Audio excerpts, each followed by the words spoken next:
Okay, Assalamualaikum. Hari ni kita ada update untuk JLA yang tak ada power hari tu lah. Bila kita diagnose, kita dapat tahu dia punya turbo memang dah rosak. Okay, hari ni turbo kita dah siap. Tinggal nak buat pemasangan, dah siap refurbish lah kita cakap.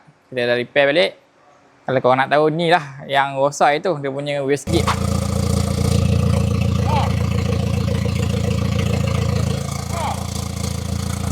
Okay, ni dia punya wastegate lah. Hari ni, benda ni kita dah repair balik. Dia dah fitting balik. Okay. Hari tu bila kita pegang kat sini, dia boleh goyang lah. Teruk lah dia punya free play. Sekarang tetap ada free play tapi dalam spec lagi lah. So dia memang ada free play sikit. Hari tu bila kita check, free play dia terlampau banyak. Okay. Hari ni dah siap repair.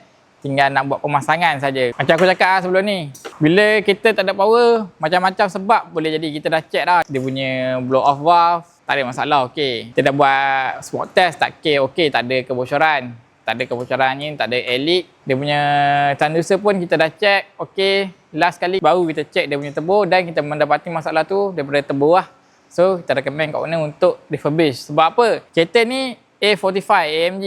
Turbo baru, kalau baru seketul Mercedes original, boleh mencecah puluhan ribu lah.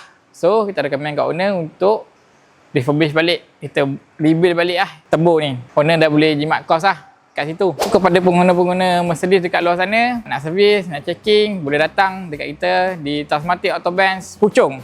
Okey, sebab sekarang kita ada dua tau. Kita ada Tasmatic Autobahn Puchong dan Tasmatic Autobahn Nilai. Kalau korang cari aku ada dekat Puchong, okey? Korang boleh datang, kita beroperasi daripada hari Sabtu sampai hari Khamis. Jumaat kita cuti kan. So apa-apa boleh klik link di bio.